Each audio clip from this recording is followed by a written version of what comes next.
Welcome to the Narco, a podcast where we go beyond the headlines to uncover the real story behind drug trafficking in Colombia. This isn't just about cartels and crime. It's about power, money, and a business that reshape an entire nation and influence the world. For decades, the drug trade has fueled violence, corruption, and social upheaval, but it has also exposed the deep connections between organized crime, politics, and global markets. How did a handful of trafficked by multi-billion-dollar empires? What role did governments, banks, and law enforcement agents play, intentionally or not, in the rise of these criminal networks? In this podcast, we will take you inside the world of drug lords, undercover agents, and the everyday people caught in the crossfire. Through exclusive interview, historical analysis, and never-before-heard stories, we'll explore how the narco economic operated, the cost that government is players, and the lasting impact it has had on society around the world. But this story isn't just about the past. It's still unfolding today. The legacy of the narcos threat continues to shape economies, police, and even public culture. So, if you're ready to go beyond the myths and deep into the untold truth of the drug trade, then you've come to the right place. Welcome to the Narco Cut. Hello, my name is Cifuentes, and I am going to talk to you about the reign of terror. The 1980s witnessed the rise of the great drug lords. The Medellin cartel, led by Pablo Escobar, imposed a reign of unprecedented violence, seeking to control the drug trade at any cost. Bombings, assassinations of judges, politicians, and journalists marked the brutal battle between the cartels and the state. At the same time, the Cali cartel positioned itself as a silent power, avoiding media attention but extending its influence into the government, economic, and even to enforcement.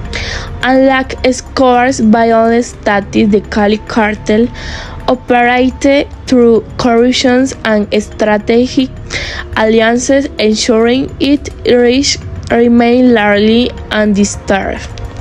The street became battlefields with paramilitary groups, guerrillas, and government forces caught in the crossfire. Kidnappings, massacres, and car bombs terrorized civilians, making everyday life a constant struggle for survival. As the violence skyrocketed, Colombia became internationally known for its crisis, while the government, backed by the United States, launched an all-out war against the cartels. Thank you. Hello, my name is Melanie Sofia Amut Gomez, and I am going to talk to you about the fall and transformations with Escobar at 1993 and the dismantling of the Cali cartel. Many believed the drug trafficking era had ended, but in reality it only transformed. The business decentralized and was taken over by smaller groups, such as paramilitaries and guerrillas, who financed terror through drug trafficking.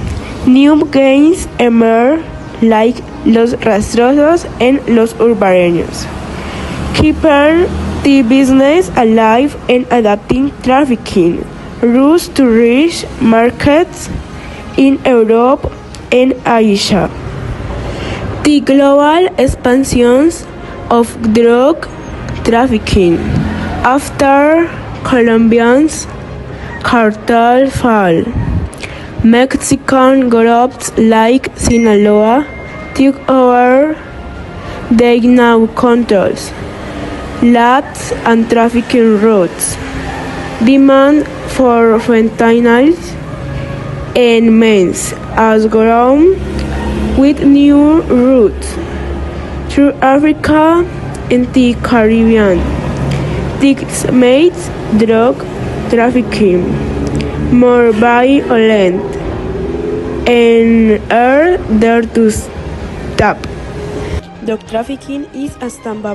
Hello everyone, my name is Camila Malagón Mendez and I'm going to talk about what's happening with drug trafficking today. For many years, Colombia has tried to stop drug trafficking. Many drug lords have been arrested or killed, and the biggest cartels like Medellin cartel and the Cali cartel no longer exist. But that doesn't mean the problem is over. Instead of larger cartels, new criminal groups have taken their place.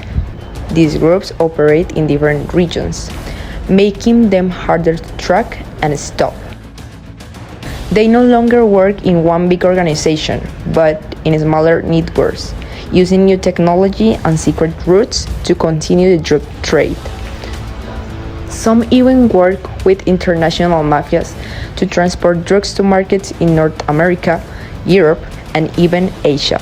Now, the government is still fighting these groups, but it is also trying new strategies.